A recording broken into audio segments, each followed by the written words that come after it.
मित्रों, अभी तक हमने बहुत सी कुशलताओं के बारे में बात की है। इन्हीं कुशलताओं से जुड़ी हुई एक और कुशलता है सहमत ना होना या असहमत होना। अब आइए देखें कि यदि आप किसी दूसरे व्यक्ति के निर्णय से, उसके विचारों से सहमत नहीं हैं तो क्या किया जाए। 1, शांत रहिए, जानते हैं शांत कैसे रहा जाता है। 2, उसकी तरफ देखिए, ये तो जान ही रहे हैं कि दूसरी तरफ नहीं देखना है। तीसरा, अपनी बात जो असहमति व्यक्त कर रही है उसको किसी तटस्थ वाक्य से शुरू कीजिए, यानी पहला ही वाक्य ऐसा मत कहिए जो आपकी असहमति को व्यक्त करता हो। जो भी उसने कहा होगा उसमें कुछ तो बातें ऐसी होंगी ना जिन पर आप सहमत हो रहे होंगे, या ना तो आप असहमत हो रहे होंगे और ना ही सहमत हो रहे होंगे। तो उन बातों से आइए चर्चा शुरू करते हैं। और फिर किसी निर्णय से, किसी बात से आप सहमत क्यों नहीं हैं यह बताइए।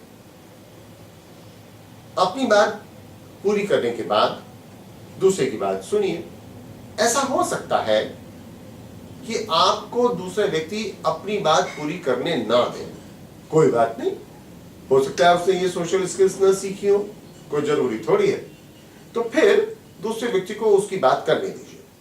अगर वो आपकी बात बीच में काट रहा है, आप चुप हो जाइए, उसको फिर अपनी बात करने दीजिए। जब वो चुप अपनी बात कह चुके तो फिर अपनी बात शुरू कर दीजिए। फिर से काट दे, फिर चुप हो जाइए। आप इसका अभ्यास करते रहिए, अपनी बात चुप होते रहिए। अगर वो कोई दूसरा व्यक्ति बात करना शुरू कर दे रहा है तो पूरा मौका आपको मिलेगा, और तब अपनी बात करिए जब दूसरा व्यक्ति चुप हो गया हो। और अंत में जो भी निर्णय लिया जाए उसको स्वीकार कर लीजिए। अपनी ही बात पर डटे रहना बहुत बुद्धिमानी नहीं है। आपने सुना होगा कि जब आंधी आती है तो वही पेड़ बचते हैं जो झुक जाते हैं, और जो पेड़ खड़े रहते हैं वो उखड़ जाते हैं। जिनमें झुकने की क्षमता नहीं होती, जिनमें लोच नहीं होता, वो पेड़ उखड़ जाते हैं, जड़ से निकल जाते हैं, टूट जाते हैं। और जिनमें झुकना, लोच होता है वो झुक जाते हैं, आंधी चली गई फिर खड़े हो जाते हैं, यानी वो बने रहते हैं।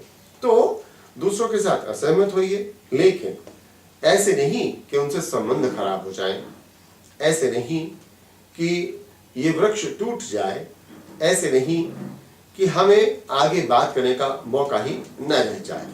हमेशा दूसरे व्यक्ति को कम से कम इस बात के लिए तो धन्यवाद दिया ही जा सकता है कि उसने आपकी असहमति को शांतिपूर्वक सुना।